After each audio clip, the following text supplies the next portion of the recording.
Salam sejahtera buat semua saudaraku di mana saja berada.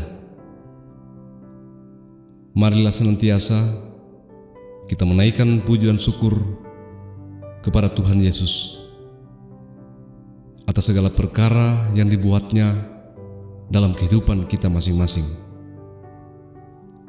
Sebelum kita membaca dan merenungkan firman Tuhan, mari saya ajak kita satu dalam doa.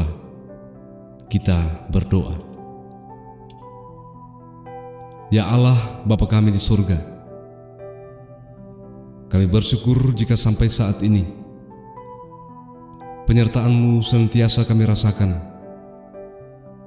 Kami boleh mendapat kesempatan lagi untuk membaca dan merenungkan sebagian dari firman-Mu. Ajar kami Tuhan, agar firman-Mu dapat kami jadikan pedoman dalam kehidupan kami di hari-hari yang akan datang. Ampuni segala dosa kami. Dalam nama Tuhan Yesus, kami memohon hanya kepada-Mu. Amin.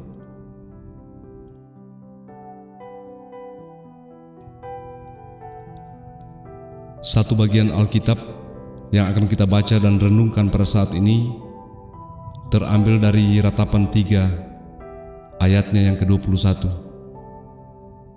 Firman Tuhan demikian, tetapi hal-hal inilah yang kuperhatikan. Oleh sebab itu, aku akan berharap. Saudaraku yang dikasihi Tuhan, keterbatasan adalah milik manusia. Itu jelas dalam Yesaya 2 ayat yang ke-22. Sebab ia tidak lebih daripada embusan nafas, dan sebagai apakah ia dapat dianggap? Sedangkan ketidakterbatasan adalah milik Tuhan. Jelas dalam Yesaya 55 ayat yang ke-9. Seperti tingginya langit dari bumi, demikianlah tingginya jalanku dari jalan-Mu, dan rancanganku dari rancangan-Mu. Manusia tidak tahu apa yang akan terjadi di depannya. Tentunya berbeda dengan Tuhan yang Maha Tahu, mengetahui apa yang bakal terjadi dalam hidup ini. Ulangan 29 ayat 29 menyebutkan, hal-hal yang tersembunyi ialah bagi Tuhan, Allah kita. Tetapi hal-hal yang dinyatakan ialah bagi kita. Firman Tuhan mengajarkan kita untuk tidak berharap kepada manusia atau sesama kita, tetapi menaruh pengharapan sepenuhnya hanya kepada Tuhan, sebab Dia adalah penguasa tunggal alam semesta ini. Dan semua perkara berada dalam kendali tangannya yang kuat dan perkasa. Bapa kita yang di surga ialah yang menerbitkan matahari bagi orang yang jahat dan juga orang yang baik, dan menurunkan hujan bagi orang yang benar dan juga orang yang tidak benar. Matius 5 ayat yang ke-45. Dengan kata lain, kalau Tuhan juga menerbitkan matahari bagi orang yang jahat dan tidak benar, bukankah Tuhan akan lebih memperhatikan anak-anaknya yang senantiasa berharap kepadanya? Diberkatilah orang yang mengenalkan Tuhan, yang menaruh harapannya pada Tuhan. Ia akan seperti pohon yang ditanam di tepi air, yang merambatkan akar-akarnya ke tepi batang air, dan yang tidak mengalami datangnya panas terik, yang daunnya tetap hijau, yang tidak khawatir dalam tahun kering, dan yang tidak berhenti menghasilkan buah.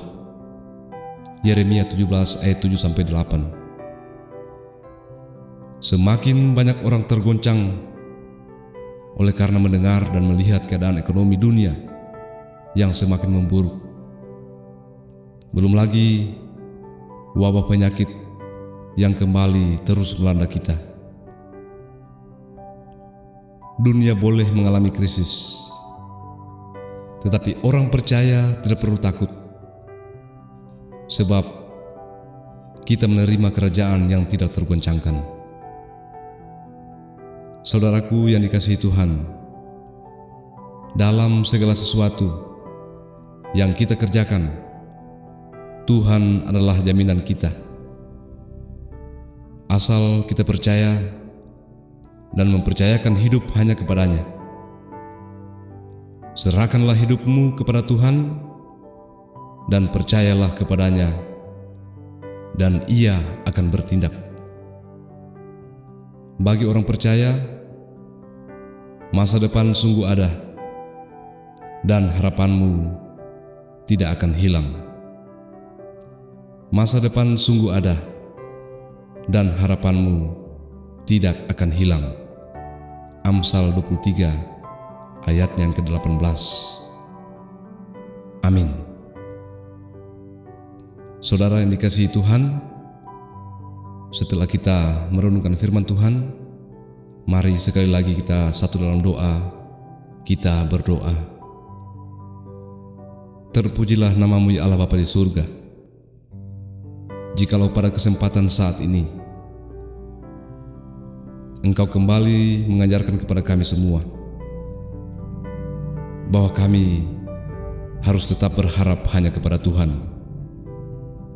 Mampukan kami Tuhan, kuatkan kami,